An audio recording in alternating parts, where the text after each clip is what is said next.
Hello and welcome to SpellForce Conquest of AO, and here is a 4X strategy game from the SpellForce universe. I am extremely excited for this. If you would like to check out the game, there is a link in the description. It is not yet out, but you can definitely add it to your Steam wish list. At least I would recommend it. There are 3 factions to play as right now. As you can see, we have a bunch of resources as well at the top. I'm currently playing as the Necromancer faction, and you can see here we have a stack, or what is known in the game as a stack, and these contain a variety of units that I am now going to actually be using to fight this band of orcs. And we're going to see how we do against them. This is actually the first time we're going into a combat situation, and as you can see, they're still giving me a couple of tutorial messages. So we're just going to go through a couple of these just so you get a brief idea as to how things work, because let's face it, 4X strategy, grand strategy, things like that, they are pretty in-depth, and so it's kind of a good idea to do that. Anyway, this combat preview is shown prior to a fight. You can see the enemy stack strength compared to your own, and the predicted outcome of using auto resolve. At the bottom of the screen, you can choose to fight, auto resolve, or abort. When being attacked, you can also choose to retreat, which will cause your units some damage before running away. The enemies may still come after them to attack again. Alright, so technically what we can do is we can get a win without any losses if we want to auto-resolve. However, I'm not sure if I really want to do that, because I'd actually like to see the combat system. I haven't gone in, as I say, to a battle just yet, so I think it might be kind of cool. I love the SpellForce universe, I just don't get enough time to actually play as much as I want of it. The previous game, SpellForce 3, that I played on the channel, I had a whale of a time playing that. I loved the skirmish mode especially. The campaign was also very enjoyable. And otherwise, here we go. The defending army begins. Alright, so here we go. Obviously, they're defending, so we are going to be seeing them move. Okay, they have a bunch of archers as well. Now is your time to act. Select individual units and give them orders. Once everyone has acted, end your turn. Each unit has 3 actions available.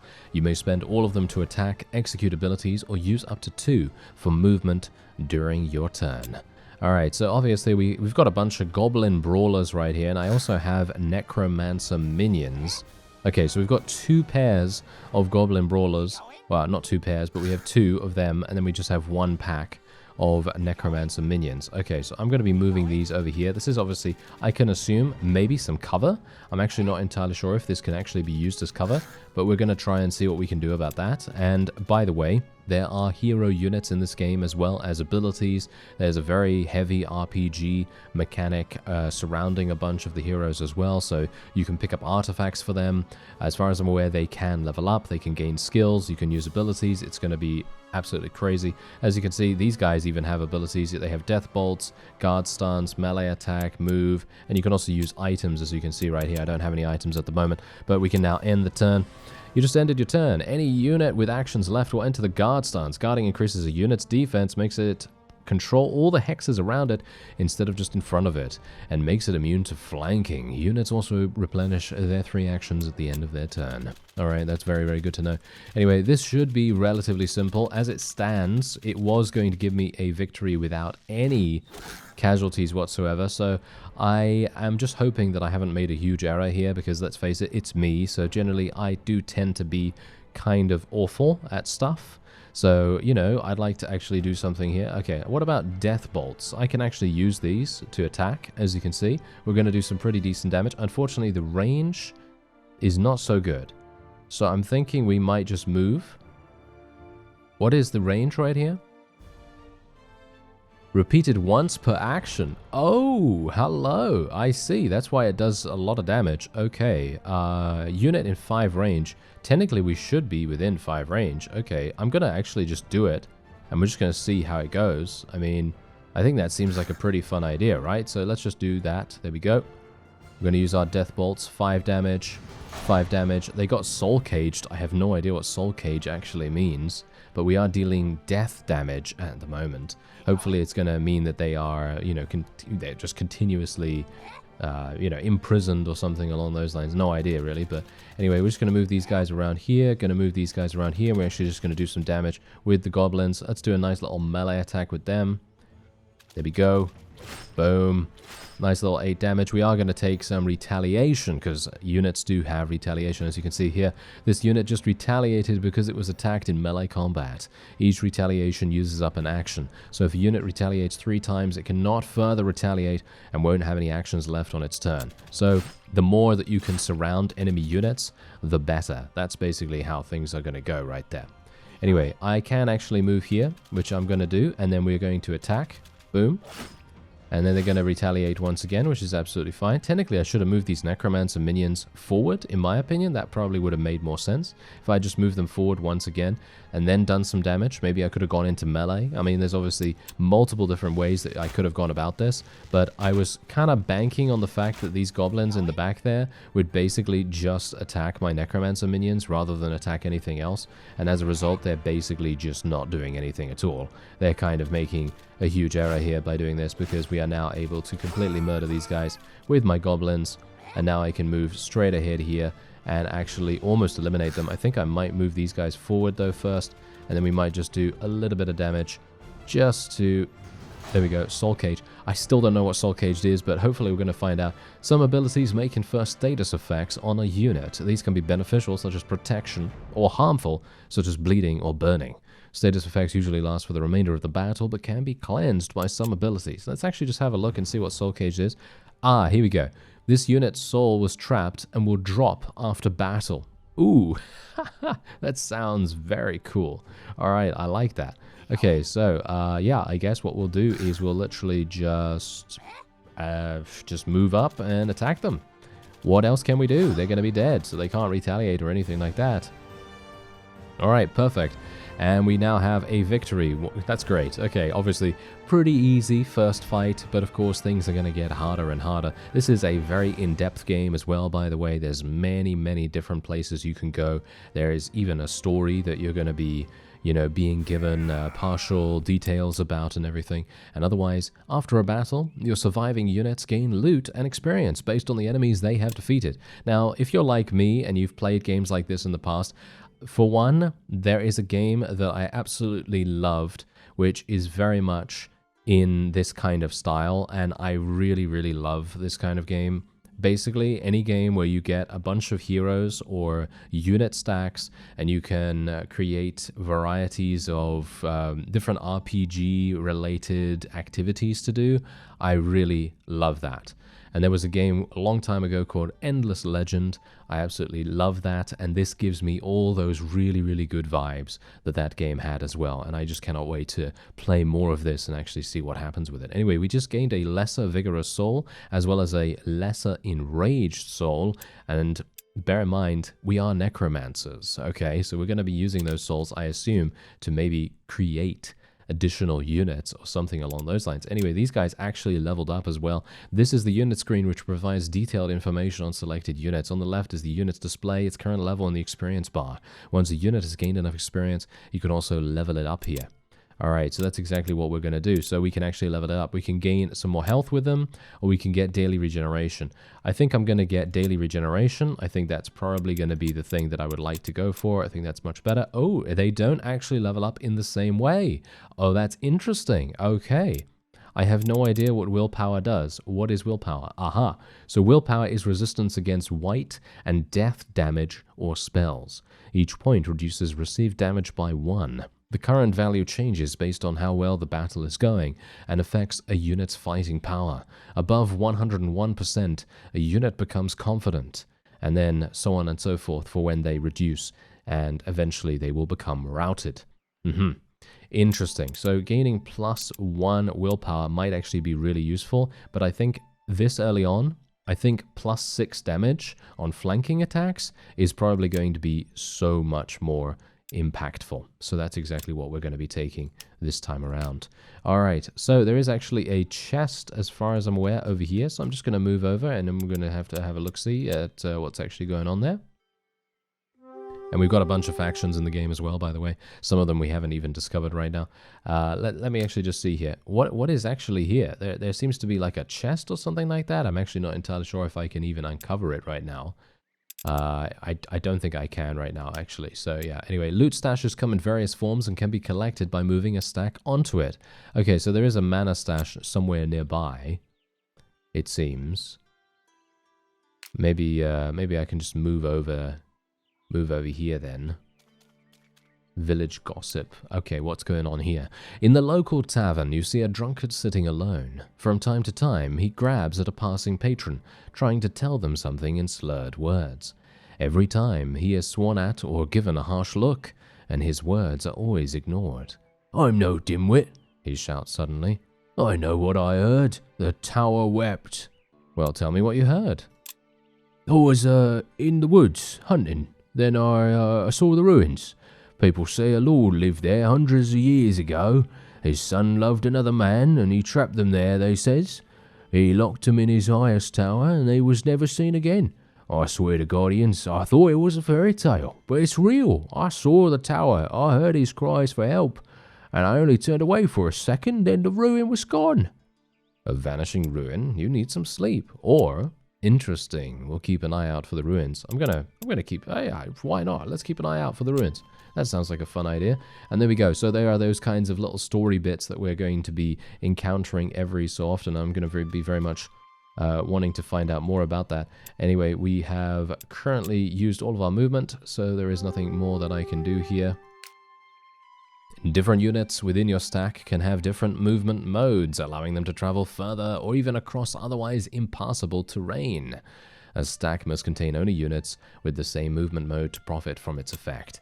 Obviously, because, you know, let's face it, if you actually, you know, have, I don't know, flying units or something like that in your stack, and you also have land units, it's never going to work. They won't just automatically sprout wings and then start flying through the sky. Understandable. Anyway, we're getting some gold right here, and we also get, ooh, a corrupted ruby. That sounds pretty fun. Anyway, what else do we have going on? Okay, so we've got a bunch of other enemies in the area here. I think it would probably be a good idea for me to attack these orcs once again. Just want to try and do as much damage as possible early on to try and level up my forces, because let's face it, we are going to need the rank ups as fast as we can, so that we get as strong as we can early on. Okay, here we go. They're obviously going to move first. I'm going to try for some flanking damage. I'm going to see if I can maybe identify which of my goblins actually has the flanking. Yeah, these guys have the flanking maneuvers. So these fellows are going to be moving over here. We're just going to go for a bit of a dash maneuver, I suppose. And then we'll go with these fellows maybe over here, because they're gonna probably try and get around here quite quickly. Can I actually shoot from here? I can actually shoot from here. Let me try it. Yeah, a little bit of damage. Not really that good. Let's face it, not really that good. But that's fine, it's fine. We're going to move these guys over here, and then we're just going to move them into position around the enemy when we can. Otherwise, they're going to be guarding, as you can see. So we're protected from flank, which is really nice. And the archers are not really going to be able to do that much damage, as you can see. So it's actually going to be not too bad. Oh, wow, that retaliation was super nice as well. Okay, so now I can actually flank these guys. So we're just going to move around them right here. And look at that flanking. Look at the amount of damage we could do with the flank. That's actually incredible. Okay, so first of all, what we want to do is I'm just going to use death bolts against the... Oh, wow, I can do so much damage with this. Okay, I'm just going to use death bolts just so that I take 0 damage initially. Oh. Well, okay, never mind. They just died. All right. Well, I actually wasn't expecting that. I wasn't expecting that, that's for sure. I was thinking to myself, oh yes, I'm just going to do a little bit of damage with my death bolts, and then I will eliminate them with my flanking goblins. And that will be a good, you know, that will be a good start for us. But no, I apparently overestimated the amount of damage that they would do. I'm not complaining. I'm not complaining. I'm perfectly happy with that. I think that's great. Anyway, yeah, let me see if I can actually do something here. Can we actually flank them a little bit? Yeah, I can flank them, but I can't actually... Oh, can I attack? Oh, yeah, I can actually attack. That's pretty incredible. Okay, so I'm just going to move over here. I don't want to move into melee range just yet. And we're just going to attack with the flank. Boom. A flanking attack deals increased damage and stops the opponent from retaliating against the first blow, as they have to turn towards the attacker first. To gain flanking, attack a unit from outside their zone of control indicated by the yellow markers. So yeah, obviously now, this is the reason why I wanted to place my goblins over here, because now what I can do is next turn, I can literally just move these guys over here, and these fellows have already turned towards my other attackers. So what we're going to be able to do... Oh, attack of opportunity. They're actually trying to move out of range, which is not going to work. Hilariously enough, they're actually attacking my Necromancer minions. That's not going to do anything either. But yeah, now we have baited them so nicely. Oh, my Necromancers actually moved. I didn't even want them to do that, but okay. Anyway, my goblins, boom, they're just going to kill them. And that is it. Wonderful. All right, that was, I'm getting the hang of it, all right? I'm getting the hang of it, because obviously, let's face it, the first battle was a little bit less strategic than I would have liked, because, let's face it, I didn't really use the bridge as I should have. I should have allowed the enemy to come to me, and then I should have been able to flank them really, really nice and easily, but as it stands, no. I actually didn't take too much advantage of that, which is kind of sad. But it's okay. It's okay. We're going to just move over here. Going to try and see what this is in just a second. I'm going to try and attack these skeletons as well when I can. And let's move over here now. Oh, we got humans too. Oh, there we go. We got some research books as well. Bear in mind, there are a huge amount of different things that you can access here. These are the various factions that we're currently fighting against. We have active spells, and you have your stacks that you can access, as well as your heroes. And then you have the overview map. So if you take a look here, you see how massive this map is. Let me see if I can just scroll all the way to the top and the bottom. Yeah. So you could see, this is where I am. It's pretty massive. You see how much I've actually uncovered so far? Such a small amount, but if I actually zoom in again, you can see exactly how much it actually is. Like, really, it's a massive, massive map. So yeah, it's going to be really, really fun to try and explore all of that. And then otherwise you have the toggling of the hex grid, so you can see where all the hexes are if you want to. And that is pretty much it, apart from the location, incomes, and all that wonderful stuff. Anyway, I'm actually wanting to kill these humans, because puny humans must die, of course. But yeah, the problem with them is that they're all the way over there, and I actually have to go all the way around the wonderful river, so I don't really want to do that. So we will just instead attack the undead. This battle has an enchantment active that influences the battlefield. All right, yeah. So this is aha. Okay, woo. This is looking pretty tough actually. This is looking pretty tough. Let's actually have a look. All undead units are affected by darkness until the end of the battle, because we are fighting in the darkness, and that increases their willpower, their armor, and their damage. Okay, we're going to abort then. We're going to abort for now, and I'm instead just going to go forward here and just pick up some stuff, or at least I'm going to try to pick up some stuff. Can I actually pick up anything more? Doesn't seem like I can do that. I've already gone over there. What about over here? What's this? I have no idea what any of this stuff is. We're going to have to explore and see what's going on. I'm actually hoping that these undead will leave the graveyard, because as you can see, the graveyard is the main thing that's actually causing them to become super powerful from the darkness ability. So anyway, exploring the fairy grass. You find some fairy wings. Oh, look at that. I can now traverse any terrain. That's super nice. Yeah, that is super nice. Okay.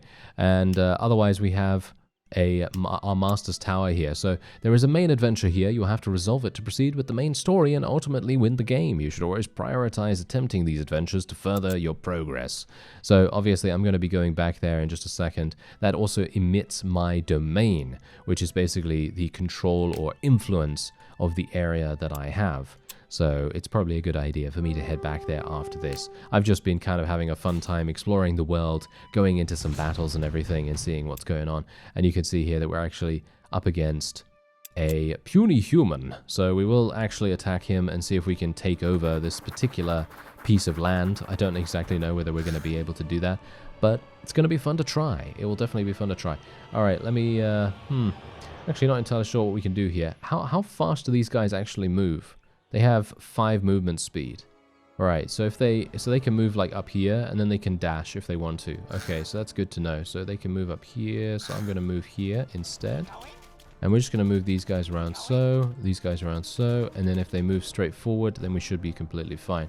Alright, that sounds pretty good to me. Everyone's going to go into guard so that they are completely immune to flanking, and now this is exactly what I wanted to have happen. These fellows literally just walked right into this, and now we can flank them instantly. So this is so good. I'm going to go for the flank with my backstabbery fellows. And look at how much damage is being done right here. Yeah, look at that. Additional 9 damage. Very nice. And now we can just finish them off with the other side. And boom. Wonderful. Okay, that was really nice and easy. Obviously, we were only up against one party of humans, but that's, you know, that's how it goes sometimes. That's how it goes. We do need to try and capture this thing, whatever this is, and we'll see what it actually gives us, because it seems pretty impressive. You know, it's emitting some kind of red energy, red dark energy, and I can only assume that a necromancer would be really pleased to gain this. Anyway, we explored the Thieves Guild and we gained 8 gold. Alright, that seems to be about it. Seems like we can't do anything else with it, unfortunately. So I guess what we're going to do is we're just going to make our way back to the Master's Tower now. And that will pretty much be it, I suppose. Let's just execute the saved path so that we don't need to re-click all the time. And I can just make my way over there very easily. Aeonia's creation is filled with renewed energy, strengthening the creation of mana. Cities and shops have new inventory, and we gain +5 mana per day, which is actually pretty nice. Anyway, yes. Okay, yep, I understand. Alright, so yeah, anyway, let's execute the path. I don't think I'm going to be able to make it there just yet. No, I'm not. But we have just entered week 2, which is pretty nice. And technically what I should have done is I should have gone in here straight away. But as I said, I was actually kind of, you know, excited about fighting and everything, seeing what the combat is like. And I'm very pleased to say that the combat seems very nicely simple to understand. But later on down the line, when you have all these enchantments and spells and heroes thrown into the mix, it's going to be easy to understand, but it's going to be very difficult to get the challenge, you know, to overcome the challenges that you're going to be fighting. Anyway, the corpses and debris marking the fight inside the great hall of your master's tower fill you with grief for him. Instinctively, your hands go to the flute he sent you with his letter. You trace the fine carvings with your fingers, and memories of your time here flood your mind. Suddenly, the flute seems to hum and vibrate, and a small sound emanates from it. Examine it. The sound morphs into a flute melody, and with it, shadowy images slowly begin to appear across the hall. Figures take form, becoming more solid and taking the shape of 2 groups facing each other, weapons drawn. You see your old master leading one of the groups. This must be the battle for the tower. Alright, so yeah, this is the combat tutorial. I'm actually not going to do the combat tutorial because I literally just went into combat without even doing the combat tutorial apparently, so I'm just going to say I already know what happened. Impressions of the fighting still play on your mind as you slowly walk up the dented stairway. The tower, damaged and deserted, still retains your master's presence somehow, willing you onward. Whatever happened here will not be forgotten. You are sure there is more to discover. Your master was always adept at hiding his secrets, but you are determined to uncover them. Set up in the tower. You take stock. The entry hall's golden chandelier has been stolen and its soft carpets are gone. Your master's tower was not just attacked, but also robbed, it appears. On closer inspection, there are several tracks out of the tower. Traces of torn fabrics and dropped cutlery lead to a goblin camp not far from here. Go to the goblin camp and find the thieves, and there we go, there's the goblin camp. Alright, well, I've actually already leveled up some of my goblins, so this should be a little bit easier, and as you can see, there's my sphere of influence, as I said. And this is your tower. It is your home and study, where trained troops will appear, and your magical zone of influence called your domain emits from. Should your tower ever be taken by enemies, your career as a mage is over. And a mage's domain, indicated by the colored border, collects resources and effects from buildings as well as influences the combat abilities of friendly and enemy stacks within it. Most buildings deplete after a while when inside a domain. A mage's domain grows with their tower level. So leveling up your tower level is obviously going to be extremely important. Alright, as you approach the camp, you find a few goblins in a desperate struggle against a group of humans. By the time you arrive, many of the goblins have already been struck down, and the humans have started looting the makeshift resting place. Alright, so we can attack the looters, or we can hail them. I will attack the looters straight away, because let's face it, I think I can probably take a couple of humans, can I not? Maybe I can, maybe I can't. I guess we'll see. Anyway, this battle takes place in a mage's domain, and domains affect battles or battling units in various ways. So we are actually going to gain +2 damage, +1 armor, and +1 willpower because we are fighting within our own territory, which in my opinion is a very cool gameplay benefit, very cool gameplay feature, mechanic, whatever you want to call it, because that's going to inevitably provide you with strategic bonuses later down the line where you think to yourself, oh, okay, wait a minute, this enemy army is looking pretty strong. Maybe if I retreat a little bit into my own territory, they might come after me and I might be able to turn the tide on them. Because if they're stronger than you, then maybe you want to try and gain the advantage in some way or another. So that's kind of what I'm thinking right now, at least. Anyway, we're just going to move these guys into a similar formation to what we had beforehand. I'm going to go for around here, I think. And then we're just going to go on to the next turn. I'm just going to try and guard almost every single time here, and I'm going to try to do massive damage with my Necromancer minions if I can. As you can see, we're now getting burned, which is not exactly nice of them. But yeah, there's actually a ranged penalty right here as well, which is not very good. I actually wonder whether I can move over here and then shoot them. Yeah, I think I might be able to do that. Let me see. Yeah, that's decent, but I've still got a sight penalty. I guess I'm going to do some damage, because I'm not taking any damage by doing this, which is pretty good. And I'm wondering whether they're even going to be moving first or moving towards me. They might not even do that, to be honest. Okay, let's just move around here. Just going to try and be a little bit careful about things. We're just going to guard once again for the retaliation bonus. And these guys are going to try and flank, but they're not. It's not going to work because, obviously, you know, we're protecting ourselves pretty heavily right here. As you can see, my goblins are just absolutely murdering everything right now. And with my retaliation damage, it's just, yeah, they're just not really prepared. So this should be relatively simple for us. I think I'm just going to attack with the goblins, just take them out real fast. And then we're just going to shoot the others. There we go. Oh, look at the amount of damage we're going to be able to deal here. I'm just trying to reduce the amount of retaliation damage we're going to inevitably take.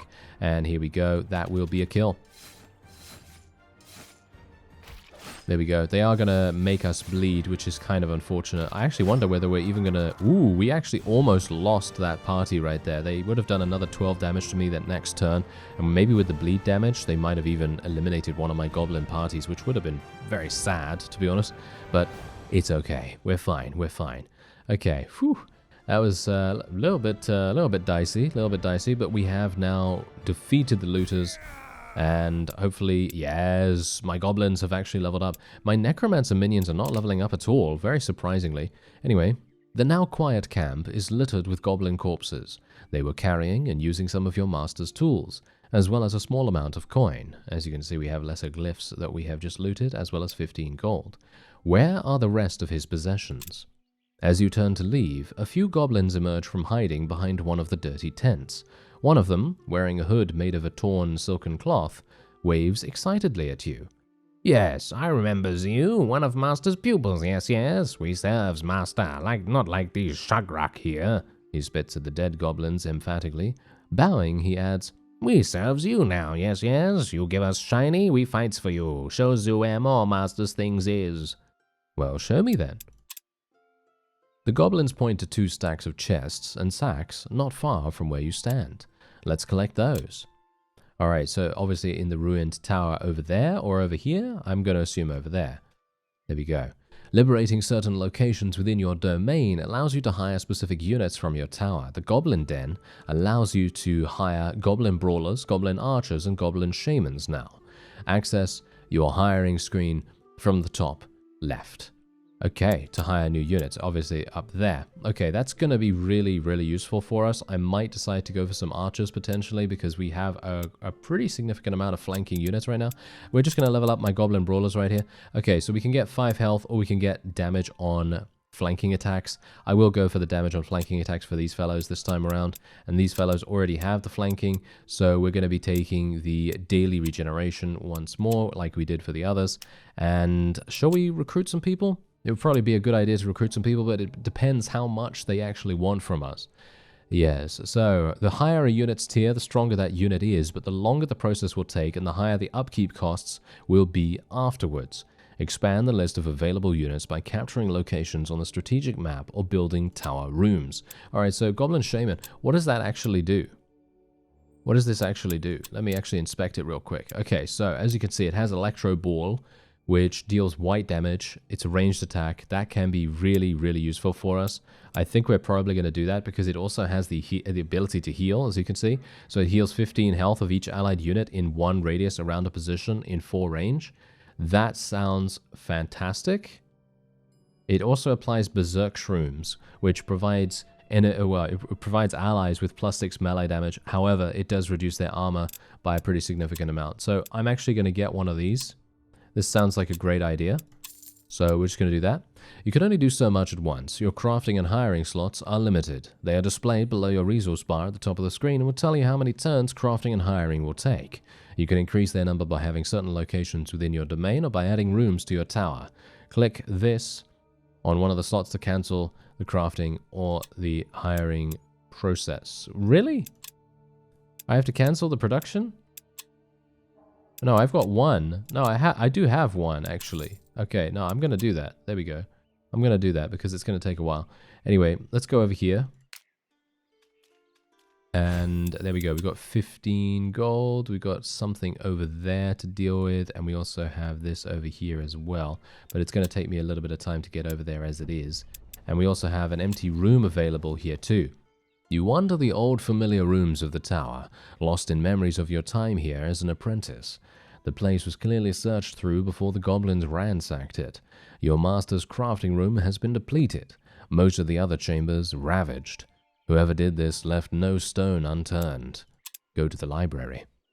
Buried beneath a toppled bookcase in your master's gutted library, you find his old grimoire. Reverently, you open the heavy tomb. Many of its beautifully illustrated pages have been torn out, but you still see bits and pieces of your master's illegible script.